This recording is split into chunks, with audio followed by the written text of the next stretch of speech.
Assalamualaikum warahmatullahi wabarakatuh. Innal hamdalillah nahmaduhu wa nasta'inuhu wa nastaghfiruh wa na'udzu billahi min shururi anfusina wa min sayyiati a'malina. May yahdihillahu fala mudilla lahu wa may yudlil fala hadiya lahu. Asyhadu an la ilaha illallah wahdahu la syarika lahu wa asyhadu anna Muhammadan abduhu wa rasuluh. Allahumma shalli wa sallim wa barik ala Muhammad wa ala alihi wa ashabihi ajmain. Kita bersyukur pada Allah, pagi ini kita mengawali hidup tanggal 23 Syawal insyaallah. Kita sehat walafiat sehingga datang di masjid ini dalam suasana ibadah.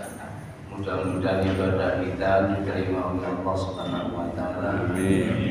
Salawat salam kita sampaikan pada Rasulullah Muhammad sallallahu alaihi wasallam yang telah membimbing kita, meskipun kita tidak tahu langsung, indirect namanya, tapi karena ajaran beliau itu berjalan sampai akhir zaman, karena hidayah Allah kita disapa hidayah itulah, sehingga kita tekun mempelajari ajaran Rasulullah Muhammad sallallahu alaihi wasallam. Jamaah sekalian, di dalam surat Al-Asr itu kan tanda orang yang tidak rugi itu kan 4 itu. Sebenarnya kita hidup itu secara umum itu rugi. Secara umum ya. Hidup itu sebenarnya merugi, tapi ada istiqna nanti. Coba kita pahami sebentar. Dalam satu surat yang paling pendek nomor 3, namanya surat Al-Asr, dan ini rata-rata kita hafal. Tapi andai kata kita mampu mengamalkan surat itu, otomatis akan memperoleh ketenangan dan tidak rugi, maksudnya seperti itu. Pertama yang paling pendek adalah surat Al-Kautsar. Atasnya lagi surat Ikhlas, Qul huwallahu ahad. Lalu atasnya lagi Al-Asr, surat Al-Asr itu. Lengkapnya ada tiga ayat juga sama-sama. A'udzu billahi minasyaitonir rajim. Bismillahirrahmanirrahim. Wal 'asr. Innal insana lafi khusr illal ladzina amanu wa 'amilus sholihati wa tawassaw bil haqq wa tawassaw bis sabr. Jadi ayat ini isinya bagi kita orang-orang yang beriman, bagaimana hidup di dunia ini agar tidak rugi, ya kita laksanakan. Ayat kita coba, wal asri, demi waktu di situ asar, artinya antara zuhur dan maghrib itu namanya sholat asar, waktu asar. Tapi kalau kita lihat Al-Ahqaf 15, waktu asar itu bagi kita secara umum kalau sudah di atas 40 tahun. Manakala orang itu sudah 40 tahun, hidupnya sudah waktu asar, begitu. Bagi tolong teman-teman yang umurnya 40 ke atas, jenengan wis asar. Masa itu urus asar itu. Mana mencicil ya. Jadi asar nanti sebentar lagi bisa maghrib. Ono sing ditunda dulu. Nah itu urusannya Allah, itu bukan urusan kita. Innal insana lafi khusr. Bahwasanya manusia itu dalam kerugian. Secara umum nggak ada yang badil, nggak ada yang laba. Coba lahir menangis, masa ada yang tertawa? Mesti menangis. Menangisnya sama, ngoek-ngoeknya itu lagunya pun sama, seluruh dunia sama. Ya, menangis, apalagi nanti umur 3 bulan baru bisa melihat, mendengar dulu. Umur 4 bulan sekitar itu bisa mendengar dulu baru melihat. Ya, mendengar, melihat. apalagi berjalan kadang-kadang nunggu sampai satu tahun setengah baru bisa kedunuk-dunuk jalan itu. Sampai di kampung itu masih selamatan jajan pasar, mbah-mbah itu. Ya apa tuku situ itu seumur tahun belum bisa jalan. Wis kok iso mlaku tak selamatan jajan pasar, tuku gendel ning pasar. Nah, itu katanya selamatan. Maklumlah mereka urusan mereka. Jadi innal insana lafi khusr, apalagi sudah umur 60 jelas sekali bagi jamaah yang sudah 60 tahun coba. Ada saja yang keringingan ini, mulai lindu-lindu, cekak-cekak, macam-macam. Ya. Setiap 10 tahun ada perubahan, 40, 50, 60, besok urip 70. Tetap semakin lama semakin 10 tahun fisik semakin lemah, balik dan seperti anak kecil dari sokok dari umur nama. Itulah jamaah manusia itu penuh kerugian, apalagi mendekati ajal ya, tampak ruginya orang ya, berpikir kalau malam jarang tidur, mau tidur tidak bisa, usia sudah tua seperti itu. Sama saja, siapapun sama, kecuali mereka yang tidak beriman. Kalau tidak beriman, tidak percaya akhirat, tidak percaya. Kalau sudah mati ya sudah, soidan dulu jadi pengen lemah ya wis. Kalau kita seorang mukmin itu kan jasad kita, fisik kita, roh kita eksis di sisi Allah akan kembali. Kok apa biar umur butuhnya waktu roh tak pasang itu. Lain lagi kalau orang beriman. Karena itu yang tidak merugi illal ladina aman. Yang tidak merugi pertama orang beriman. Yang kedua wa amilus sholihat, yang beramal soleh. Gampang ini kita cerna, gampang sekali. Karena itu Ibnu Abbas pernah ditanya oleh orang-orang tua, "Bas maksudmu piye?" Yaitu kita harus ke sana. Andai kata ayat lain sudah tidak turun lagi, sudah mampu kita menyelamatkan hidup ini. Itu kata Ibnu Abbas, sepupu Rasul kan misanan Rasul itu. Ayat ini turun ke 16, masih Makkiyah, masih di Mekah. Tapi Ibnu Abbas menyatakan andai kata ayat ini tidak ada lagi selanjutnya, hanya sabda Rasul yang banyak, cukup itu ayat itu untuk menyelamatkan kita agar tidak rugi gitu. Kan gampang sekali kita cerna. Amanu wa amilu sholihati wa tawassaw bil haq wa tawassaw bis sabr. Masyaallah, gampang sekali. Tinggal kita mengaktualisasikan dalam kehidupan seharian, sudah sangat mudah.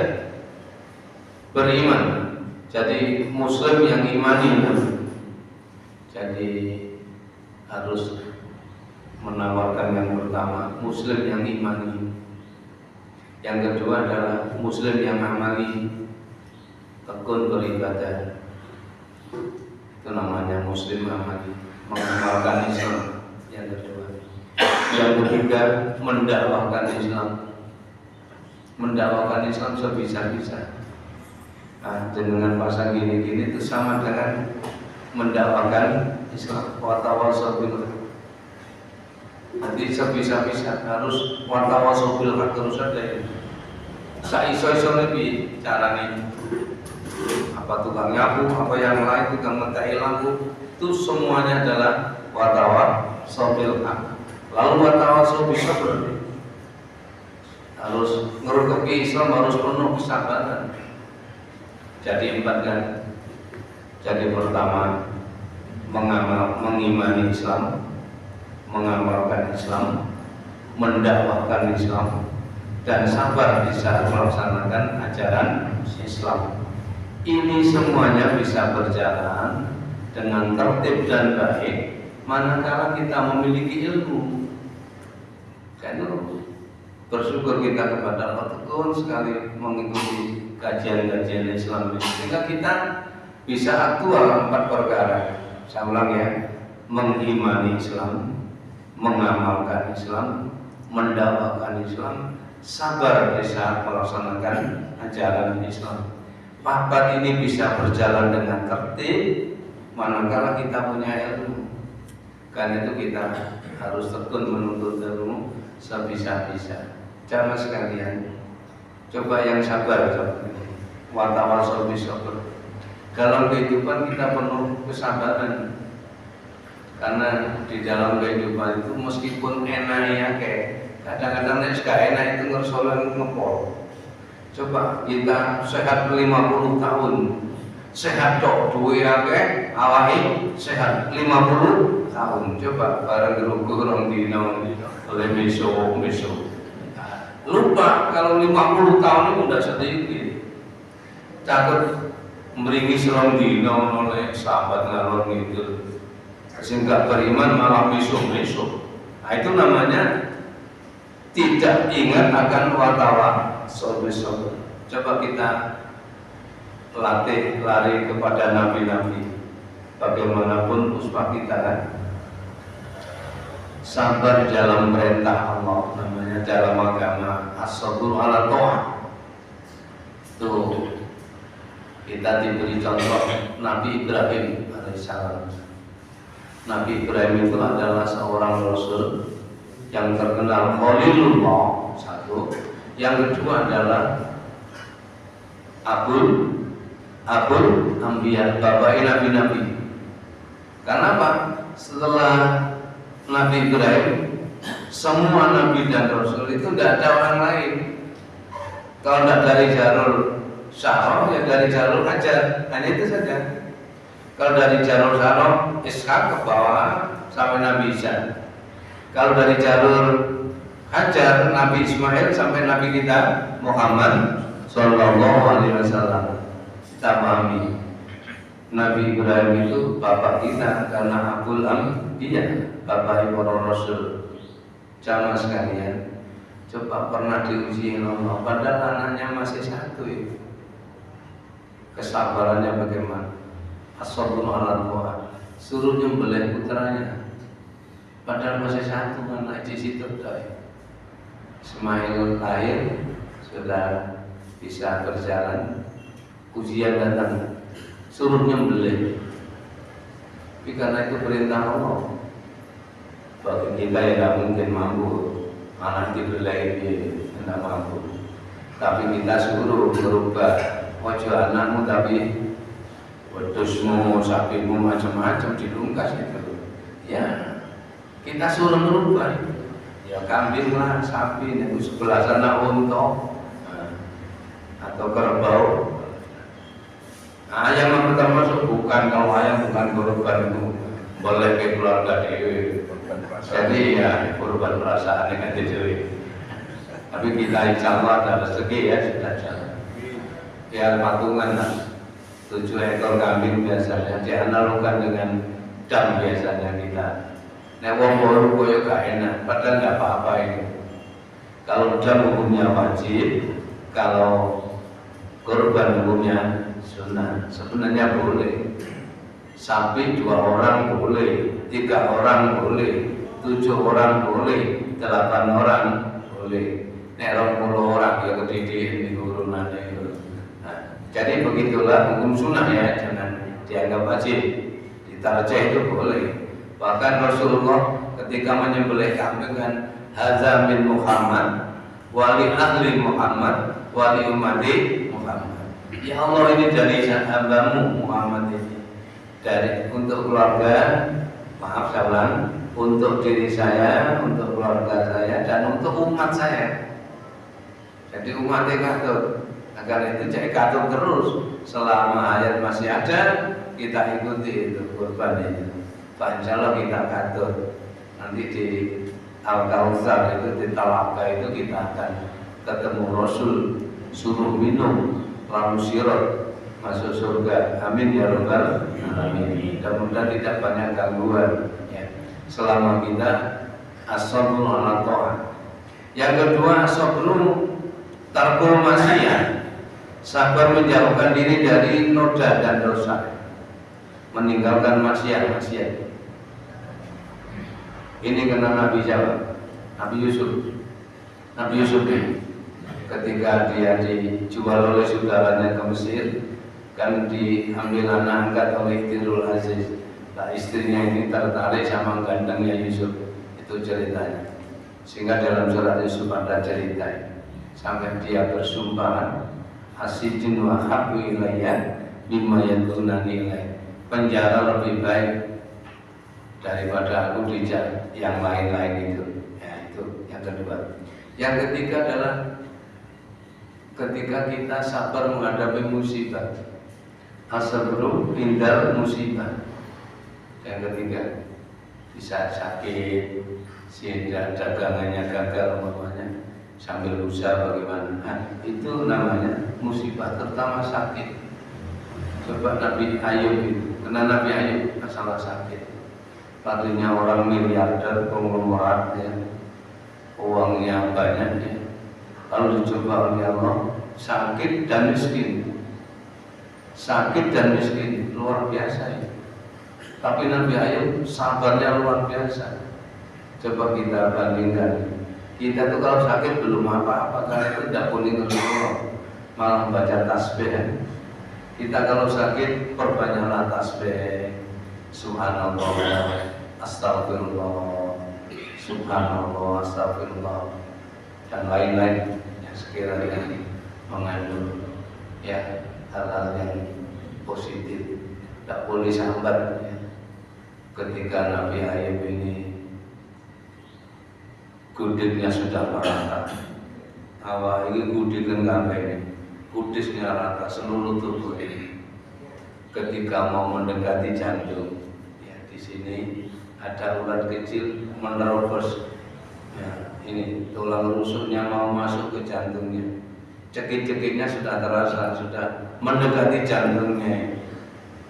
Andai kata andai kata masuk, ya sunatullah akan mati kan manusia. Meskipun Nabi itu juga manusia. Kul innama ana basarun mislukum. Saya itu juga manusia kayak Anda gitu. Jadi ya mati dan seterusnya. Buktinya nabi-nabi kan tidak ada. Ya mungkin kuburan-kuburannya itu katanya di Cina, Datul Ghurbi dan sebagainya. Kita tidak usah percaya atau tidak percaya, itu urusan lain, itu urusan yang ringan. Kita khawatirkan nanti jadi pemujaan kuburan itu. Kan sekarang banyak sekali kuburan itu mestinya hanya untuk ingat kepada kematian, tapi dipuja-puja sampai lupa masjid, lupa sholat, hanya mengingat ke sana.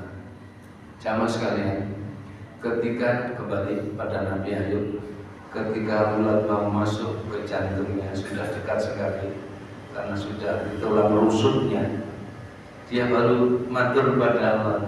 Bisa dilihat surat Al-Anbiya 83. Ani masaniyad durru wa anta arhamur rahimin. Tuhan, hamba ini sakit. Ani masaniyad durru, kalau bahasa kita yang halus, ya Allah, hamba ini sakit. Hamba ini sakit ya Allah. Tapi tidak minta sembuh. Dalam Al-Quran itu Nabi Ayub yang begitu hebat sakitnya, hartanya habis pula, tidak sambat, hanya matur ngelum Allah aja. Ani masaniyad durru, ya Allah, hamba ini sakit, hamba ini sakit. Wa anta arhamur rahimin, engkau maha kasih dan sayang. Hanya itu, tidak masa sambat itu. Lain dengan kita loro didi oleh miso-miso. Nah itu kan perbedaannya. Belum itu Nabi, tak mungkin keliru. Anda kata keliru, Jibril segera menyelamatkannya. Jadi dia mengatakan, ya Allah, hamba ini sakit, engkau maha kasih dan sayang. Ya dari itulah ulat yang di tulang rusuknya langsung mati karena gagal sehat walafiat melanjutkan dakwahnya sebagaimana nabi-nabi yang lain. Kaya kembali berdakwah karena sehat, diberi kesehatan, umurnya masih ada karena nabi-nabi dulu di atas 100 ya, kecuali Nabi Isa, Nabi Yahya, dan Nabi kita Nabi Muhammad SAW. 3 nabi tidak sampai 100. Yang lain itu coba tadi maaf saya baca surat Al-Ankabut tadi itu ada Nabi Nuh itu dan ayat 14 tadi. Walaqad ya rakaat pertama tadi walaqad arsalna nuhan ila qaumi falabitha alfasanatin illa sinama. Kata Allah, aku pernah mengutus Nuh falabitha kumpul dengan mereka umatnya ya, 1000 tahun kurang 50. Coba Nabi Nuh. Meskipun begitu dakwahnya itu sangat payah. Nabi Nuh itu diberi usia yang 950 tahun itu.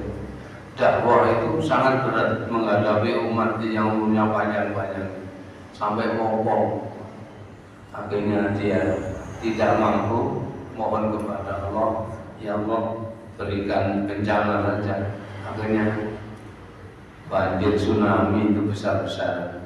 Malah yang kintir itu anaknya dan istrinya. Istrinya tidak mau menerima dakwahnya, termasuk Nabi Nuh. Itulah jamaah sekalian, penting sekali agar kita tidak merugi dalam kehidupan yang hanya sebentar ini. Ya, kita laksanakan 4 perkara tadi. Mengimani Islam harus lurus dan kuat. Yang kedua adalah mengamalkan Islam, ibadah yang bagus, baik urusan ibadah makhluk atau ghairu makhluk. Yang ketiga adalah mendakwahkan Islam sebisa-bisa. Ada masjid, kita dakwah di sana sebisa-bisa. Apabila turun pasir, turun yang lain, silakan. Asal kemampuan kita di mana? Ya kita seringlah bercermin diri. Saya mampu saya untuk menawarkan dakwah Islam dari sudut mana? Kita yang tahu, orang lain tidak tahu. Mungkin dari harta, mungkin dari yang lain. Itu watawasau bil haq. Lalu yang terakhir sabar tadi. Pribadi-pribadi yang memiliki jiwa sabar. Tanpa kesabaran tidak bisa istiqomah, tidak bisa kontinu. Kesabaran yang tinggi, meskipun kita tidak mampu, itu semuanya bisa lewat ilmu. Jangan sekalian. Coba kalau Rasul watawasau bil haq berbeda. Kalau Nabi kita Muhammad ketika berdakwah ini hanya keluarganya dulu. Nah, coba Samuka itu musyrik semua, menyembah kepada patung, berdakwah dengan kalimat la ilaha illallah. Coba kita gambarkan orang bertuhan ratusan Tuhan, dinafikan hanya kalimat la ilaha illallah. Tiada ilah, hanya Allah. Tiada ilah, tidak bisa disembah, hanya Allah.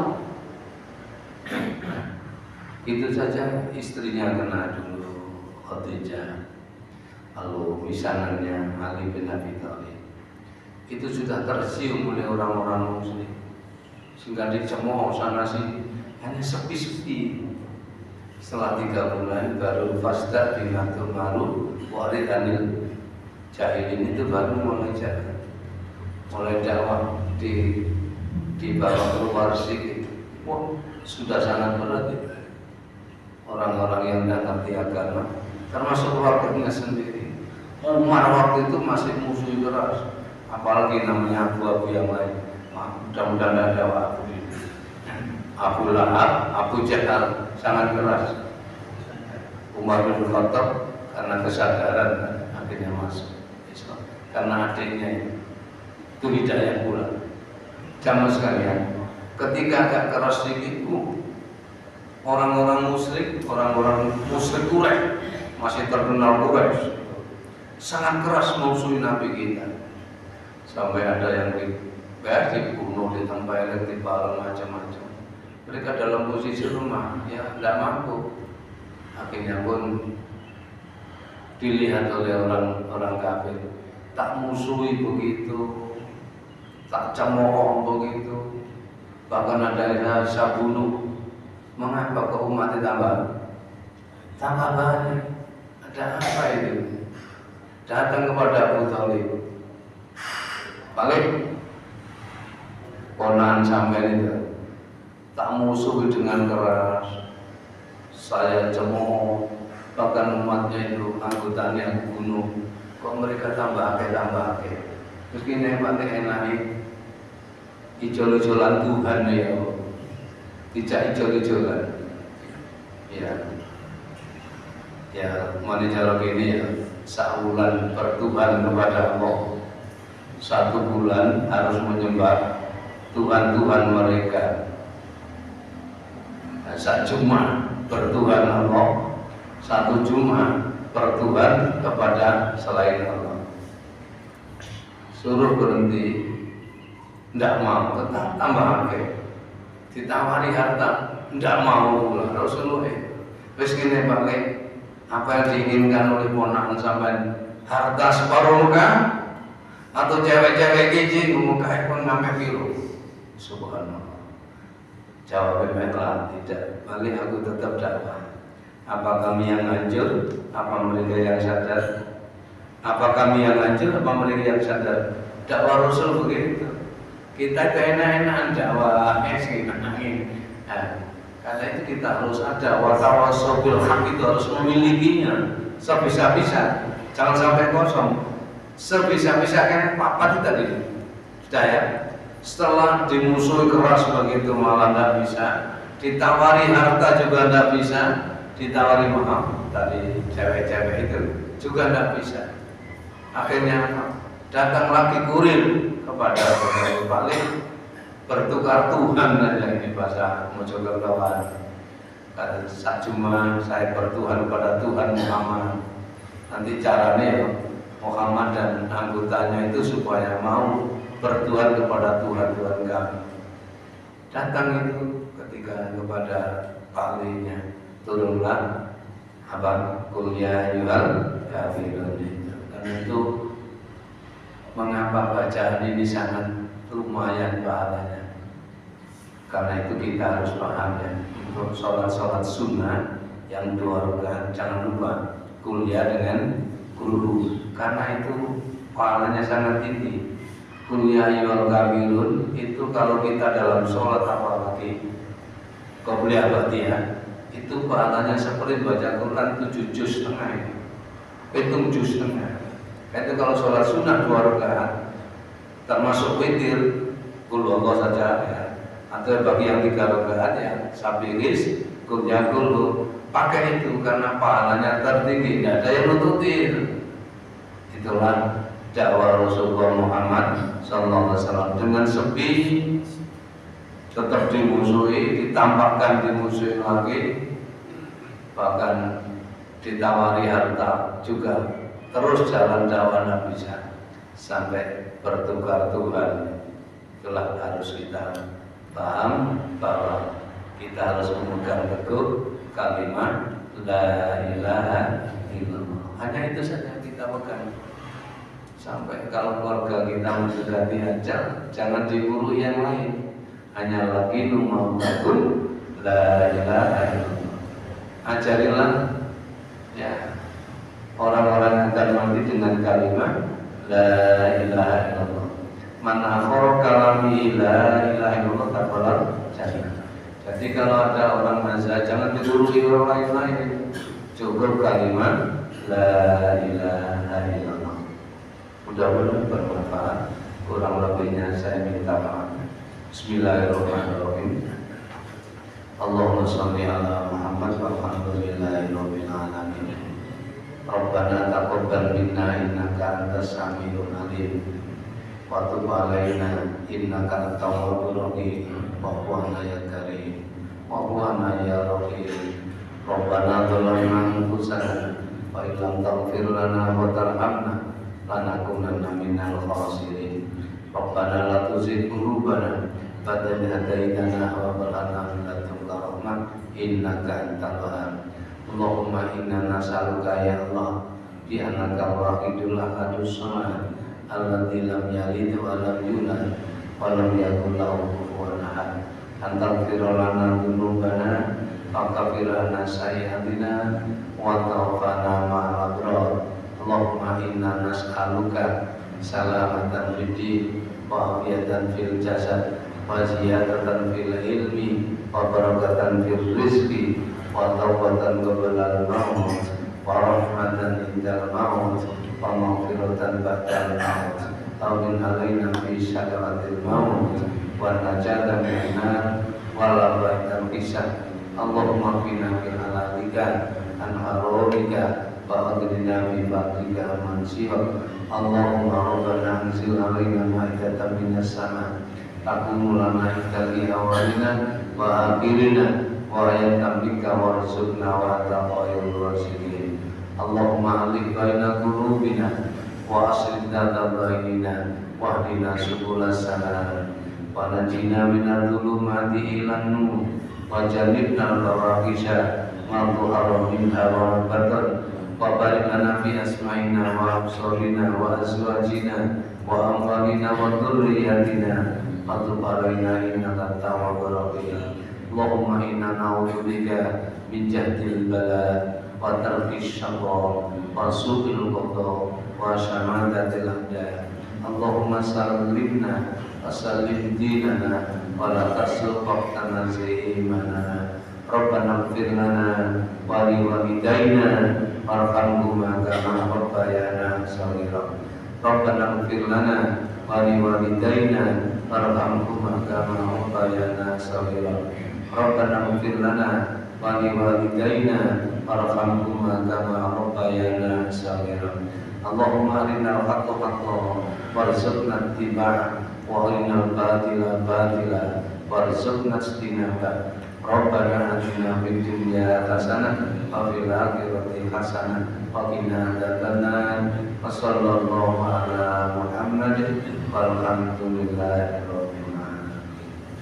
Assalamualaikum warahmatullahi wabarakatuh.